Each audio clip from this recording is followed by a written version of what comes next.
America, Iran, Israel युद्ध के बाद क्या स्थिति हुई है गल्फ की, किस तरह से भारतीय एग्री कमोडिटीज़ के ट्रेड पर असर होगा, कौन सी हम एक्सपोर्ट कर पाएंगे नहीं कर पाएंगे, सारी स्थिति पर हम बात करेंगे पृथ्वी फिनमार्ट के मनोज कुमार जैन जी से और एग्री एनालिस्ट अनुज गुप्ता जी से। और मैं हूं कमल शर्मा। आप सभी का दोनों का स्वागत है मोलतोल में। मनोज जी,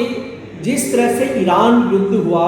और ईरान के मुख्य नेता के मारे जाने की पुष्टि हुई है ईरान और अमेरिका से, इसके बाद वहाँ हालात चेंज हुए, शायद हो सकता है राजनीतिक हालात में भी बदलाव है। किन कमोडिटी पर सीधा असर होगा गल्फ के देशों में एक्सपोर्ट के लिए? नमस्कार कमल जी, बिल्कुल जिस तरह से हम हालात देख रहे हैं और जो यहाँ पे वार्ता चल रही थी यूएस और ईरान की वहाँ पे न्यूक्लियर डील को लेकर के, और वो वार्ता यहाँ पे उसका जो अगला चरण है वो सोमवार को होने वाला था, लेकिन उसके पहले ही यूएस और इजराइल ने अपनी जॉइंट जो स्ट्राइक है वो ईरान के ऊपर की है और वहाँ पर युद्ध के हालात निर्मित हुए। ईरान की तरफ से भी वहाँ पर रिटेलिएट जो है यूएस के आर्मी बेसिस पे मध्य पूर्व के देशों में किया गया, लेकिन वहाँ पर खबर ये आ रही है कि जो ईरान के सुप्रीम लीडर थे उनकी और उनके परिवार के कुछ लोगों की मौत हो चुकी है, जैसा कि अमेरिका और इजराइल ने पुष्टि की है। हालांकि ईरान के मीडिया की तरफ से ये खबर आई है, लेकिन ईरान की गवर्नमेंट की तरफ से भी ऑफिशियल ये न्यूज़ आई नहीं है कि उनकी वहाँ पर मौत हो चुकी है। लेकिन जिस तरह से जो हालात हैं मध्य पूर्व में बनते हुए नज़र आए हैं यूएस और ईरान के इस तनाव के बाद, तो निश्चित रूप से भारत की काफ़ी सारी कमोडिटीज़ जो है उनके निर्यात के ऊपर यहाँ पर असर पड़ता हुआ नज़र आएगा। आज हम मसाला की कॉन्फ्रेंस में अहमदाबाद में हैं और बात मसालों की हो रही है, तो सबसे जो बड़ा असर है वो मसालों के निर्यात के ऊपर ही पड़ता हुआ नज़र आएगा, क्योंकि यहाँ पे हमारा मध्य पूर्व के जितने भी देश हैं, चाहे वो यूएई हो या गल्फ के काफ़ी सारे देश, वहाँ पर हम बड़े रूप में मसालों का निर्यात करते हैं और ऐसे समय में यहाँ पे जो शिपमेंट है वो रुकते हुए नज़र आएंगे, तो उसका असर यहाँ पे चाहे वो धनिया हो, जीरा हो, हल्दी हो या और भी जो प्रमुख मसाले जो भारत से एक्सपोर्ट होते हैं, तो उनके निर्यात के ऊपर निश्चित रूप से असर पड़ता हुआ नज़र आएगा। और जब तक ये सिचुएशन नॉर्मल नहीं होती है, हमारा मानना है कि यहाँ पे जो निर्यात के जो शिपमेंट्स है वो स्थगित हो सकते हैं और अगले 1 से 2 महीने इस स्थिति को सुधारने में लग सकते हैं। तो एक टेम्परेरी इम्पैक्ट जो है स्पेशली मसाला की जो भी कमोडिटीज़ है उसके ऊपर निर्यात पर नेगेटिव आएगा। दूसरा, यहाँ पे गेहूं और चावल के निर्यात के ऊपर भी इसका बड़ा असर पड़ता हुआ नज़र आएगा। चावल में हम ऑलरेडी देख रहे हैं कि जो उत्पादन ज़्यादा था और निर्यात वहाँ पे कम था, और ऐसे में इस घटनाक्रम का हो जाना वो चावल की इंडस्ट्री के लिए भी एक नकारात्मक संकेत जो है निकल कर आएगा। तो काफ़ी सारी कमोडिटीज़ है भारत से जो एक्सपोर्ट होती है एग्रीकल्चर कमोडिटीज़, उनके निर्यात पर यहाँ पे बड़े रूप में असर जो है देखने को मिल सकता है। अनुज जी, हम बात करें देखिए राइस की, तो राइस जो है खासकर बासमती की बात भी कर लें तो बासमती के लिए हम मिडिल ईस्ट पे बहुत निर्भर है, खासकर ईरान हमारे लिए बहुत बड़ा बाजार था। और भी चावल की बात करें तो बड़ा बाजार था। मसाले का तो है ही, क्योंकि इस्लामिक कंट्रीज में मसालों की खपत सबसे ज़्यादा होती है, क्योंकि वहाँ नॉनवेज खाना खाया जाता है, तो जीरा हो, हल्दी हो, इन सब में। और ईरान में मैं आपको बताऊं कि ईरान में ऊँटों की खाल साफ करने के लिए भी हल्दी यूज बहुत होती है। कॉस्मेटिक्स वहाँ बहुत ज़्यादा खपत होती है। आप क्या सोचते हैं ये जो नया टेंशन खड़ा हो गया गल्फ में, वो शायद बहुत जल्दी शांति वहाँ होती हुई स्थापित लग नहीं रही है, ऐसे में क्या हमारा व्यापार कितना प्रभावित होगा, क्या स्थिति बनेगी आने वाले समय के लिए, और एक ट्रेडर को जो खासकर एक्सपोर्टर है उसे क्या रणनीति अपनानी चाहिए? देखिए, अभी तो जिस तरीके के वातावरण बना है, लग रहा है कि आने वाले 1 या 2 महीनों में तो कोई सोल्यूशन यहाँ पर होता हुआ नहीं दिख रहा है, और ऊपर से अराइवल का प्रेशर भी है। जहाँ तक राइस की बात है, राइस की क्रॉप भी आपको 3 महीने में दोबारा से नई क्रॉप की जो है बुआई होनी स्टार्ट हो जाएगी, तो वो भी आपको कहीं ना कहीं हट करती हुई नजर आएगी। तो ये जो इम्पैक्ट हुआ है ये बहुत एक ऐसे मौके पर हुआ है जिस टाइम पर बहुत बड़ी क्रॉप आपके सामने खड़ी हुई है और एक्सपोर्ट अब यहाँ पे जाते हुए बंद होगी। इवन अगर आप देखेंगे तो धीरे धीरे जो फ्रेट चार्जेस है वो यहाँ पर बढ़ते हुए नजर आ रहे हैं। पिछले 2 दिनों में काफ़ी बड़ा उछाल हमने फ्रेट चार्जेस में होता हुआ देखा, क्योंकि जिस रूट पर ये अटैक हुआ है, जिस रूट पर ये वॉर छिड़ी है, ये पूरा रूट ऐसा है, अरब सागर वाला रूट है, जहाँ से सारे मैक्सिमम आपके इंपोर्ट एक्सपोर्ट्स की जो वेसल्स है वो यहाँ पर जाते हैं। तो मुझे लगता है कि आने वाले टाइम में फिलहाल 2 से 3 महीना जो टाइम रहेगा वो बहुत बड़ा चैलेंजिंग टाइम होगा एक्सपोर्टर्स के लिए, चाहे वो चावल का एक्सपोर्टर हो, चाहे वो मसालों का एक्सपोर्टर हो। इवन इंपोर्टिंग साइड में भी अगर आप देखेंगे तो जो क्रूड पाम ऑयल हम इंपोर्ट करते हैं वो भी यहाँ पर बहुत चैलेंजिंग होता हुआ नजर आएगा। तो मुझे लगता है कि इसकी वजह से कहीं ना कहीं रूपी यहाँ पर वीक हो सकता है, डॉलर में आपको स्ट्रेंथ देखने को मिलेगी, रूपी यहाँ पर वीक होगा तो उसका भी इम्पैक्ट पूरे बाजार पे पड़ता हुआ नजर आएगा। तो मुझे लगता है कि काफ़ी अनसर्टेनिटी बड़ा माहौल जो है वो आपको बाजारों में देखने को मिलेगा। और जो पैरिटी है डोमेस्टिक और इंटरनेशनल पैरिटी है प्राइसेस की, उसमें बहुत बड़ा अंतर जो है वो आता हुआ नजर आएगा, जिसकी वजह से कहीं ना कहीं जो प्राइसेस हैं, ये जो एक्सपोर्टर है या जो इम्पोर्टर है, उनको यहाँ पे बहुत बड़ी समस्या का जो है सामना करना पड़ सकता है। जी, अब मनोज जी देखिए, अफगानिस्तान और पाकिस्तान में भी लड़ाई छिड़ गई है और अफगानिस्तान से हमें काफ़ी बड़ी संख्या में, हम बड़ी मात्रा में ड्राई फ्रूट्स का इंपोर्ट करते हैं। इसके अलावा गल्फ से भी हम डेट्स वगैरह का खासकर इंपोर्ट करते ही हैं। इसका क्या होगा बाजार का? देखिए, यहाँ पे अगर हम ड्राई फ्रूट्स की बात करें कमल जी, तो ये कोई एसेंशियल कमोडिटी नहीं है, तो ऐसे में अगर इसका आयात प्रभावित होता भी है तो टेम्प्रेरी वहाँ पे भाव में जो है बढ़त देखने को मिलेगी, लेकिन वो एसेंशियल कमोडिटी नहीं होने के चलते अगर कुछ समय के लिए लोग उसको नहीं खाएंगे तो भी उससे कोई फर्क पड़ने वाला नहीं है। लेकिन जो काफ़ी बड़ी मात्रा में हम यहाँ से एक्सपोर्ट करते हैं, जो ज़रूरी चीज़ें हैं, चाहे वो खाद्यान्न हो या मसाले हो या और भी दैनिक उपयोग की चीज़ें हों, और वहाँ पे अगर शिपमेंट प्रभावित होते हैं तो निश्चित रूप से भारत में हम देखेंगे कि एक जो डोमेस्टिक इंडस्ट्रीज़ है जो मेनली एक्सपोर्ट के ऊपर डिपेंड करती है, जैसे राइस एक बड़ी इंडस्ट्री है, ग्रेन्स में हम देखते हैं, हालांकि यहाँ पे मसाले भी बड़ी रूप में एक्सपोर्ट होते हैं, लेकिन हमारी डोमेस्टिक इंडस्ट्री भी काफ़ी बड़ी है। तो टेम्प्रेरी हमारा मानना है कि अगले 1 से 1.5 महीना जो है ये एक यहाँ पर प्रेशर का माहौल भारत के जो घरेलू खाद्य जो उद्योग है उनके ऊपर देखने को मिलेगा और चौतरफा असर इसका रहेगा, क्योंकि जब ग्लोबल सेंटीमेंट हर्ट होते हैं तो उसका असर निश्चित रूप से यहाँ पर ओवरऑल मार्केट के ऊपर पड़ता है, क्योंकि जब आपके शिपमेंट्स वहाँ पे कैंसिल होते हैं, आयात भी नहीं होगा, निर्यात भी नहीं होगा, तो डोमेस्टिक जो एक आपका जो वातावरण है वो ख़राब होता हुआ नज़र आता है, तो उसका असर यहाँ पे निश्चित रूप से ओवरऑल मार्केट के ऊपर पड़ता हुआ नज़र आएगा। ये अनुज जी, अब ये जो एक्सपोर्ट इंपोर्ट दोनों बाजार प्रभावित होंगे, इंडियन रुपीज की US डॉलर के मुकाबले क्या स्थिति बनती हुई दिखती है आपको? देखिए, इंपोर्ट एक्सपोर्ट खराब होगी तो करंट अकाउंट डेफिसिट पे उसका इम्पैक्ट पड़ेगा, क्योंकि देखिए कहीं ना कहीं हम बहुत बड़ी मात्रा में इंपोर्ट करते हैं, हम फूड इंपोर्ट करते हैं, मेडिकल ऑयल इंपोर्ट करते हैं, उसके अगेंस्ट में हम एक्सपोर्ट भी करते हैं। बट एक्सपोर्ट अगर नहीं जाएगा, क्योंकि देखिए इंपोर्ट तो हमको करना पड़ेगा, क्योंकि क्रूड ऑयल हमको इंपोर्ट करना पड़ेगा, हर हालत में करना पड़ेगा, हमको पाम ऑयल भी इंपोर्ट करना पड़ेगा, बट एक्सपोर्ट की जो डिमांड है वो शायद वहाँ पर कम होती हुई नजर आएगी, तो हम एक्सपोर्ट के ऊपर जो है हमारा यहाँ पर जो है डेंट लगता हुआ नजर आएगा, तो हमारा करंट अकाउंट डेफिसिट जो है वो हो सकता है आने वाले 2-3 महीनों में इंक्रीज होता हुआ दिखाई दे, इसकी वजह से रुपये यहाँ पर वीक हो सकता है। तो अल्टीमेटली जो हमारी करंट अकाउंट डेफिसिट की बास्केट है उस पर इम्पैक्ट पड़ेगा, तो जिसका डायरेक्टली इम्पैक्ट जो है वो रुपये पर आता हुआ दिखाई देगा। जी मनोज जी, हम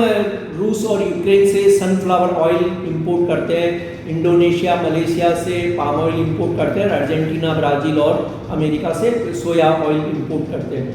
अब जब ये युद्ध हो रहा है तो लॉजिस्टिक की स्थिति बदली है, कंपनियां रिस्क कम लेना चाहती है, इंश्योरेंस कंपनियों ने अपने प्रीमियम को बढ़ाया है। ओवरऑल हमारी ऑयल पर कितना दबाव होगा? हालांकि ये एक बहुत अच्छी बात है कि इस समय सरसों की फसल भारत में आ रही है, जो 115 लाख टन 117 लाख टन के आसपास प्रोडक्शन आ सकता है। कुल मिला के आप खाद्यान्न तेलों में क्या स्थिति देखते हैं इंपोर्ट को लेकर के, क्या हमारी स्थिति होगी? देखिए, खाद्य तेलों में निश्चित रूप से इसका एक इम्पैक्ट बड़े रूप में देखने को मिलेगा और कीमतों में बढ़त यहाँ पे आ सकती है, क्योंकि जो कोई भी इम्पोर्ट कमोडिटी रहती है उसमें 3 चीज़ें मुख्य रहती है, कॉस्ट, उसका इंश्योरेंस और फ्रेट। तो कॉस्ट यहाँ पे हमारा रुपया कमज़ोर होगा डॉलर के मुकाबले तो उसकी लागत बढ़ती हुई नजर आएगी, इंश्योरेंस यहाँ पे तनाव की स्थिति में बढ़ते हुए नजर आएंगे और फ्रेट की लागत भी यहाँ बढ़ेगी, क्योंकि जो हमारे जो शिपमेंट्स हैं वो काफ़ी यहाँ पे लंबी दूरी तय करके आएंगे, जो डायरेक्ट रूट है वो वहाँ पर बंद हो जाता है। तो इस स्थिति में यहाँ पे जो भी आपकी इंपोर्ट की जो पैरिटी है वो जो है गड़बड़ होती हुई नजर आएगी और जो लैंडेड कॉस्ट है वो बढ़ जाएगी। ऐसे में एक अच्छी चीज़ ये है, जैसा कि आपने बोला कि जो सरसों का उत्पादन है, सरकार के फिगर हालांकि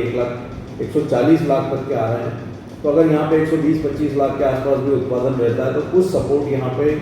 डोमेस्टिक कंजम्पशन के लिए सरसों के तेल का जरूर मिलेगा, लेकिन गर्मी के सीजन में उसकी खपत कम रहती है, तो इसलिए हमको सोया तेल और पाम का इंपोर्ट करना ही पड़ेगा, क्योंकि गर्मी के दिनों में जो है सरसों के तेल वहाँ पर उसकी तासीर गर्म होने के चलते कंजम्पशन कम रहता है,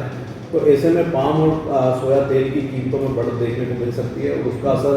भारतीय जो है खाद्य इंडस्ट्री स्पेशली खाद्य तेलों में भी देखने को मिलेगा। हमारा मानना है कि पाम की कीमतें एक बार यहाँ पे 130-135 रुपये तक के स्तर तक भी जो है जा सकती है। जी अनुज जी,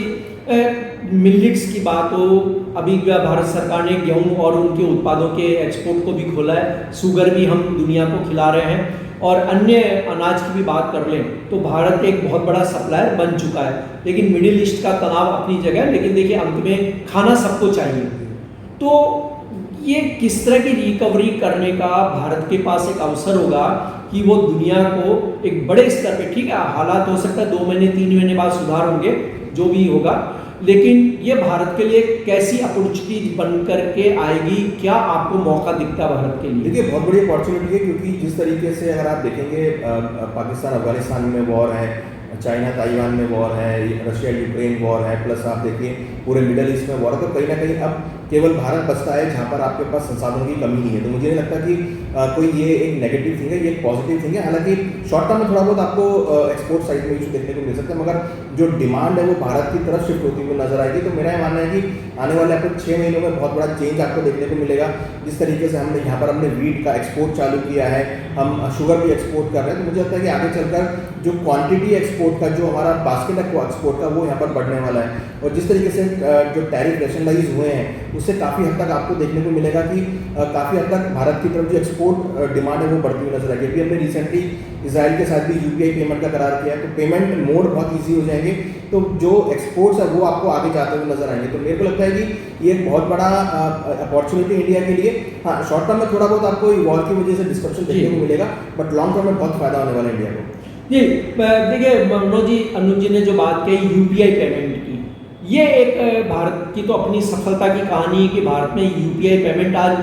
कोई सब्जी भी लेने जाता तो 10 रुपये का पेमेंट भी करना हो तो वो यूपीआई से ही करने लग गया है। इस तरह से जैसे इसराइल को जोड़ रहे हैं, अन्य देशों तक हम पहुंच रहे हैं और जिनके साथ हमने बिजनेस टाई अप किए हैं, ट्रेड फ्री और डील्स जो हो रही है, तो यूपीआई इसकी भारत की कहानी कैसे लिखी जाएगी कि सफलता को लेकर के? देखिए यहाँ हम देख रहे हैं कि जिस तरह से टेक्नोलॉजी का जो बदलाव आ रहा है और उसमें यूपीआई का जो एडॉप्शन है वो लगातार बढ़ रहा है, और भारत सरकार भी ये चाहती है कि जो डिजिटल इंडिया का जो लक्ष्य था और उसी की ओर हम बढ़ते हुए भी नज़र आ रहे हैं। और आज हमारे जो यूपीआई के ट्रांजैक्शंस है वो बिलियंस नंबर्स में हो रहे हैं जी, और उसी की सफलता को देखते हुए आज दुनिया के काफ़ी सारे जो मित्र देश हैं भारत के, वो अब उस टेक्नोलॉजी को वहाँ पे अडॉप्ट कर रहे हैं। उसका सबसे बड़ा फ़ायदा ये है कि जो हम कैश के जो ट्रांजैक्शंस होते थे, जो हम कह सकते हैं कि नॉन लेजिटिमेट जो ट्रांजैक्शंस होते थे, सरकारें अब उनके ऊपर जो है रोक लगाने के उद्देश्य से भी यहाँ पर डिजिटल पेमेंट को बढ़ावा दे रही है, और उस दिशा में ये एक बहुत बड़ा कदम है। और भारत जिस तरह से काफ़ी सारे देशों के साथ में यहाँ पे जो एग्रीमेंट कर रहा है यूपीआई को लेकर के और भी बाकी दूसरी चीज़ों को लेकर के, तो निश्चित रूप से जो सफलता है ये भारत के लिए आगे एक बहुत ही महत्वपूर्ण कदम जो है डिजिटल क्रांति के क्षेत्र में होगा। और इसके चलते हमारे और भी जो एग्रीमेंट्स है या जो ट्रेड डील्स है वो दूसरे देशों के साथ में होती हुई नजर आएगी। आज हम कोई टेक्नोलॉजी किसी को देश को दे रहे हैं तो उसके बदले में हमको भी कुछ प्राप्ति होगी। तो भारत के रेफरेंस में ये एक बहुत ही हम कह सकते हैं कि बड़ी पॉजिटिव चीज़ है, और इसकी सफलता की कहानी दूसरे देशों में भी अब हम एडॉप्शन उसका होते हुए देख रहे हैं, तो उसका फ़ायदा जो है लंबे समय में बिल्कुल भारत को मिलता हुआ नजर आएगा। जी अनुज जी, अंतिम सवाल कि भारत के पास देखिए चावल बहुत है, मसाले हमारे पास हैं सारे जो दुनिया में प्रसिद्ध है। अब एक यहाँ एक बात आती है कि हम रॉ यानी एक्सपोर्ट कर रहे हैं। जैसे नरेंद्र मोदी प्रधानमंत्री जी ने कई बार ये कहा कि हम कॉटन एक्सपोर्ट क्यों करते हैं, हम अपैरल्स क्यों नहीं कर रहे, फाइबर से फिनिश प्रोडक्ट तक। तो आपको क्या लगता है कि अब इंडस्ट्री को कैसे बदलना चाहिए कि हम गेहूं, चावल, चीनी इनके बजाय कुछ ऐसे वैल्यू एडेड प्रोडक्ट को एक्सपोर्ट करें आगे जा कर के कि भारत को मुद्रा भी अच्छी मिले और नए बाजार तलाश करें? क्योंकि जरूरी नहीं कि मिडिल ईस्ट का तो 3 महीने बाद ठीक होगा कि 2 महीने बाद होगा, किसी को पता नहीं है अभी। तो हम नए बाजार अगर तलाश कर लें तो हमारा एक्सपोर्ट का जो कारोबार है वो निरंतर अच्छा बना रहे। देखिए बिल्कुल वैल्यू एडेड तो हमको ऐड करना ही चाहिए, क्योंकि रॉ मटेरियल आप करेंगे तो अल्टीमेटली वो वहाँ पे जाकर महंगा हो जाएगा। तो यहाँ पर अगर हम ऑलरेडी फिनिश गुड करते हैं तो आज के टाइम में क्या है कि देखिए बहुत फास्ट का टाइम है और ऐसे में हर किसी को रेडी टू फूड जो रेडी टू आइटम है वो यहाँ पर चाहिए। तो अगर हम इनसे रेडी आइटम बना के देंगे, नए नए इनोवेशंस करके देंगे, तो डेफिनेटली वो उसकी जो बाजार है वो नया मार्केट ओपन होगा। जैसे अगर आप देखेंगे तो यहाँ पर आयुर्वेदिक अभी चालू हुआ है, हमारा बहुत अच्छा रिस्पॉन्स उसका मिला है। और वहीं अगर आप देखेंगे तो कहीं ना कहीं जो लोगों को अगर आप देखें रेडी टू फूड जो आइटम है, जो वेज फूड आइटम है, वो यहाँ से इंडिया से जाने चालू हुए हैं, तो लोग अब इंटरनेशनल मार्केट में उसको प्रेफर कर रहे हैं। तो एक एग्जांपल है जो कि नए इनोवेशंस की की वजह से लोगों तक पहुंचने लगे हैं। तो मुझे लगता है कि अब रॉ की जगह अगर हम फिनिश गुड को भी एक्सपोर्ट करना चालू करेंगे तो बहुत बड़ा मार्केट के लिए ओपन होगा और इंडिया को उसका फायदा मिलेगा। ये अब मनोज जी, जब इंडिया को फायदा मिलेगा, ये अनुज जी ने जो बात कही उस पर, जैसे गल्फ फूड फेस्टिवल होता है और भारतीय ट्रेडर्स एक्सपोर्टर वहाँ जाते हैं, भारत में किस तरह के फेस्टिवल की उम्मीद है? हालांकि भारत तो त्योहारों का ही देश है, जहाँ हर दिन हर महीने देश के किसी न कोने में कोई ना कोई त्यौहार मनाया जाता है, पर इस तरह के फेस्टिवल की क्या जरूरत है कि हम ऐसे करें और भारत में इन लोगों को लेके आए जो विदेशी खरीदना चाहते हैं उनसे? देखिए, इसकी पहल हो चुकी है कमल जी, और अभी हमने देखा है कि हिंदुस्तान में दिल्ली में जो राजधानी है वहाँ पे हमने दुनिया का सबसे बड़ा जो आर्टिफिशियल इंटेलिजेंस का एक इवेंट होते हुए देखा, और उसकी सफलता की कहानी ये बताती है कि भारत अब इस तरह की चीज़ों को होस्ट करने के लिए तैयार है। और हमारे जो देश के प्रधानमंत्री हैं वो लगातार इस चीज़ के लिए तत्पर रहते हैं कि जो हमारी यहाँ की जो लोकल शक्ति है, जो पावर है, इसीलिए वो बार बार जो लोकल पर वोकल के लिए बात करते हैं। और हम यहाँ से जो है भारत के जो भी उत्पाद हैं उनको एक्सपोर्ट करने के लिए लगातार प्राथमिकता दे रहे हैं। और इसीलिए चाहे वो यहाँ पे जो स्किल इंडिया के तहत जो है हम स्किल इन्हांसमेंट की बात कर रहे हैं, तो उसका मुख्य उद्देश्य यही है कि जो भारत की जो घरेलू चीज़ें हैं, उत्पाद है, उनको हम जो है ग्लोबल मार्केट में जो है शोकेस कर सकें और उसकी उपयोगिता बता सकें, उसकी विविधता बता सकें। और इसी को ध्यान में रखते हुए हमारा मानना है कि भारत में सरकार को अब आगे जो हमारी चाहे वो घरेलू खाद्यान्न की जो चीज़ें, जैसे हमने मिलेट के लिए जो श्री अन्न का एक बड़ा जो है शोकेस किया था पूरी दुनिया के सामने, तो हम वहाँ काफ़ी सारे प्रोडक्ट एक्सपोर्ट कर रहे हैं। तो इसी तरह चाहे हमारे स्पाइस हो या हमारे जो टेक्सटाइल हो या हमारी हैंडीक्राफ्ट इंडस्ट्री हो, ऐसी बहुत सारी जो चीज़ें हैं, जो विविधता है, उनको ग्लोबल जो है मार्केट में शोकेस करने के लिए भारत सरकार को इस तरह की जो पहल करनी चाहिए, जिस तरह से हमने आर्टिफिशियल इंटेलिजेंस के रूप में एक बड़ी जो है शक्ति दिखाई है। तो इस तरह के बड़े इवेंट की ज़रूरत है ताकि हम ज़्यादा से ज़्यादा उत्पाद जो है वो वैश्विक स्तर पर जो है हमारे प्रदर्शित कर सकें और हमारे एक्सपोर्ट की मार्केट को बढ़ा सकें। जी मनोज जी, आपका और अनुज जी का बहुत बहुत धन्यवाद, शुक्रिया।